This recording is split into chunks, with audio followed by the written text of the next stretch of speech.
দেখেন, এটা হচ্ছে বিএনপির অফিসিয়াল পেজ। আর এই বিএনপির অফিসিয়াল পেজ থেকে ফখরুলের এই যে বক্তব্য, তিনি বলতেছেন যারা বিপ্লবের কথা বলছেন তাদের উচিত সরকারে না থেকে বিপ্লবী দল তৈরি করা।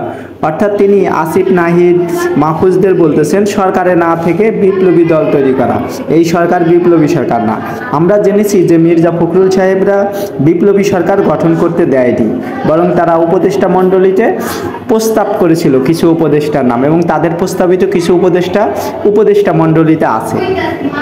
এখন কথা হচ্ছে তারা বিপ্লবী সরকার গঠন করেনি, এখন তারা সংস্কারও চাচ্ছে না, এখন তারা সংস্কার বিপক্ষে কথা বলতেছে। তো তাদের এই যে সংস্কার বিরোধী কথা, তাদের অফিসিয়াল পেজে এইটা পোস্ট করেছে ফটোকার্ড দিয়ে। তো এই পোস্টে দেখেন তাদের কতজন, আমি দেখতেছি এখানে দেখাই 7,900 সামথিং। তো সেখানে হা হচ্ছে 3,900, মানে 4,000 ধরে। তো তাদের অফিসিয়াল পেজে এই ধরনের সাধারণত তাদের অফিসিয়াল পেজে তাদের লোকজনই বেশি থাকে, তাদেরকে ফলো দিয়ে রাখে। তো তাদের এই যে হচ্ছে মানুষের কমেন্ট দেখেন। তো মানুষের কমেন্ট আমি বলতেছি না, আমি জাস্ট এত কমেন্ট দেখার সময় নেই, আমরা জাস্ট হচ্ছে মানুষের রিয়াক্ট কী করে সেটা দেখিয়েছি।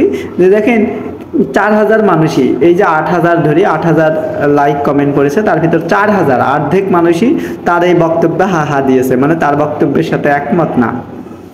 আর 3,100 এরা কোনো দলেও না, এরা হাও না, নাও না, এরা কোনো কিছুতেই না। আর 789 জন, মাত্র 700, 1,000ও নয়, এই 789 জন মানুষ তার কথার সাথে একমত হয়ে ভালোবেসে তাকে লাভ দিয়েছেন। তো এই হচ্ছে বিএনপির জনপ্রিয়তা। তো এই জনপ্রিয় দল নিয়ে এরা নির্বাচন চায়। কেন তারা নির্বাচন চায় এটা আমরা বুঝি না।